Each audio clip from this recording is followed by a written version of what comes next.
السلام عليكم ورحمة الله وبركاته. أصحابتي إذا هذا إذن سلامي ومسكين تيني وولاشين ومدة إذن كمقنات وهذا إذن صلابت وكل ورد بجدونا أنا كامل وين كان الله يسكو وحكستنا الله يسكو ويفهم كرتين أصحابي هذا هرت إذن كجرادي قلنا يا مدة إذن كمقنات مدة إذن كمقناين وأسكم مشغول صناي وأنا أسكم مشغول صناي arrimahayga gaarka ah aan ku mashquulsanay hadeertaan laakiin mashquulku waan ka baxay xaajiga waa la joogaa garabka iskugu haynaa yaa toddobadan waa ka soo baxay macnaa ma fahanteen toddobadan isaga jiray oo ay fahmi kartiin iga xishadsiinaha marka waa kaas asxaabteyda aan jeclahay ayada in kaga mashquulay maalmihii la soo dhaafay bilooyin hadda waa idin soo noqotay miskiintiini صحابي هذا يدين شعلهاي هرمركيجا تهين يرجلين تهين ولا عليها تهين فاميلانس كنا هم ثانتين ونك لا واعي مركز صحابي هذا يدين شعلهاي هذا يدين كجرا يرجلينيا كستعين كم مخناي حايدن لا هاي نقول بتشوفتين فرحات إيوارا إنه لا أنت نقول جرتو هي واكنا مسكين تيرت وحي صور رفع ضبا waxay kambaal iska silcisanaataba waxay boodhar raacdaba waxay bajaaj ka dawardaba alxamdulillaah rabbil caalamiin meeshuu ilaahay igu tala galay oo calafkeyga ahay waan imaaday waan joogaa alxamdulillaah ilaahay maaragtay inta iga dambayso oo muraad leh oo kambaale joogtan allah ka soo saaro dhibaatada iyo baangada la isla dhacaayo ilaahan ka magan galnay intii joogtan allah ka soo fududeeyo أصحابي وكاسا دعاداسنا وايدينك رير كمبالو iyo wixii Nairobi joogo iyo intii muraad lahaa maaragtay muraadkooda Ilaahay ha sahlo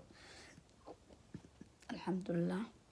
ducada muhiim waa moogtaa in la isku duceeyo asxaabay marka aad idin jeclahay waxyaabo badan soo socdaan heesa badan soo socdaan insha Allah ani walaalkay AJ aniga walaashay ku intaasha marka maanta waxa inta soo galay oo aan rabaa inaan u mahad celiyo walaalahayga reer London oo igu soo dhaweeyay meeshan uu kamid yahay macalinka ustaadkeena xuska xaaji waa walaalkeen waa macalinkeena waa ustaad musician ah oo jooga London waa musician ugu kacsan London fahanteen studio cod qabashadiisa horta aan la dhaca ma sha Allah xuska xaaji walaalkay halkaan ka salaamaya maaragtay aad iyo aad u mahadsantahay soo dhaweyntaada qiimaha badan casuumaadii aad noo sameysay xaajigeyga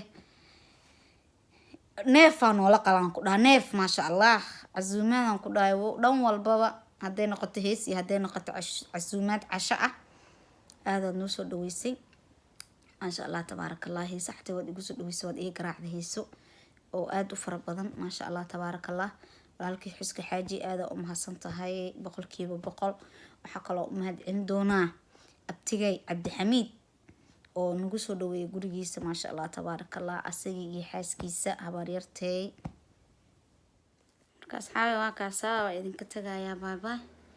arinta dagaay soo gashay suuqa oo socdaa insha Allah waa kala warbigi doonaa marka waxaan idin leeyahay I love you waxaan kale oo mahad celinayaa walaalkay AJ asna nagu soo dhaweeyay magaaladan abtigay Cabdixamiid iyo habaryartay Dahraan ma sha Allah aad u mahadsantihiin dhamaan intii soo dhaweysayba Cabdalla gacantaada dheer intan gaarku say camal marka kaasa waa isla labisona wanu jiideen magaalada loo socdaa asxaabay noo soo duceeya muraada leenahay muraadkeena inuu Ilaahay noo sahlo waa kala warbigi doonaa insha Allah asxaabteyda aan jeclahay gabadhiina waatana waa ciishe way kala baqi rabtaa marka waa kaas asxaabay meel aan rareenay noo soo duceeya meesha tagna jabaan iska soo duuba hadda caday xaga igu ogeedeen iyo gabsaar madow iyo maaragtay buluug miyaa ma aqaan wax saas ah jaawa is diyaariyay baatiin soo gashtay